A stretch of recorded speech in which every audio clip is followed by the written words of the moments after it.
Hi, hello, welcome to Spell Day. We're covering a spell every single day of the year from the 5e PHB +3. It's +3 homebrew spells. We're currently at +1 at the moment. You can head back and play to find it. And today's spell is Incendiary Cloud. And here, the team uses a special kind of floor wax for a secret experiment.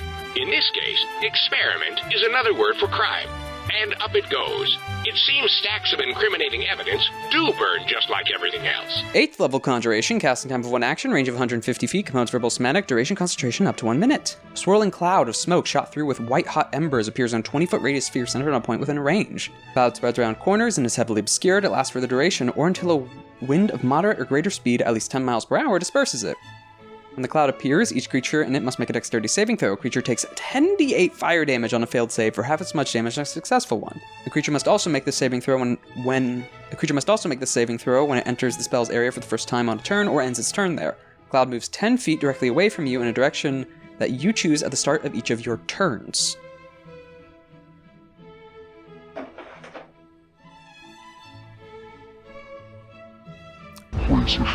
I don't know, I've been playing Chaos Dwarfs lately. So, man, bring a taste of the plane of fire. 20-foot radius sphere, our good old fireball, 150-foot range, similar situation. 10d8 fire damage for an immediate 8th level spell, pretty decent. Still not amazing compared to just upcasting a fireball. The benefit is, this lasts for a minute in every round. And it's at the start of a creature's turn when it enters, and the end of the creature's turn when it's still in there.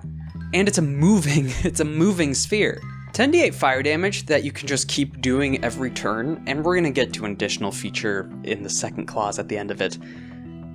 Really hurts, especially the description, how it's heavily obscured, so it's also gonna be blocking line of sight from targets stuck in it, which you can kind of keep on them, or try to. And again, a similar thing we talked about with Hunger of Vidar, that whole thing of a stationary area of effect, well, somewhat stationary, or an effect that triggers when a creature enters for the first time, or ends its turn there. Just chuck creatures into it. Again, Repelling Blast, Thunder Wave, just throwing creatures. Set up a pit, cast this on the inside of the pit, and then throw creatures into that. Immolate them. That is 100d8 if they're in there for the full minute. 100d8. Yikes! Though, the secondary clause at the end of it must move 10 feet away from you in a direction you choose at the start of your turn. See, this isn't a cast and forget and it drifts off in one direction. No. You have a minor bit of control. It moves 10 feet, your choice at the start of your turn each round. Or, yeah, every time it comes back to your turn. It can't come towards you.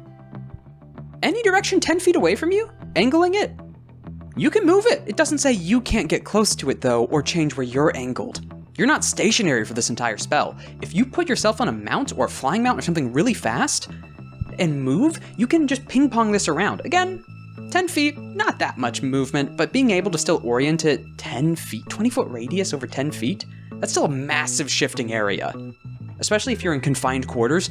Again, immolation. I've also seen this used on guard towers or places where people already, again, bunker situation.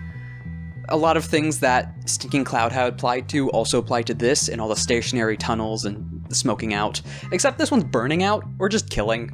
This isn't trying to get them to get out. Not Stinking Cloud. Cloud Kill. Though, there's the issue of the wind, which can kind of hurt this. Again, this spell can stop a lot of effects. But that's still at least costing a spell slot. 3rd level or higher. It still has a chance of failure if it's not the equal level, which 8th level, less likely to come up.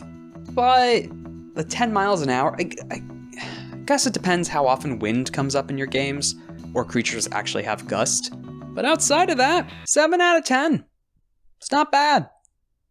Especially for the damage you can stack up. Yes, there's the issue of larger scale battlefields, but man, if you have people stuck somewhere, or in a choke point, or just... Whew, that's a lot of damage. That's a lot of damage.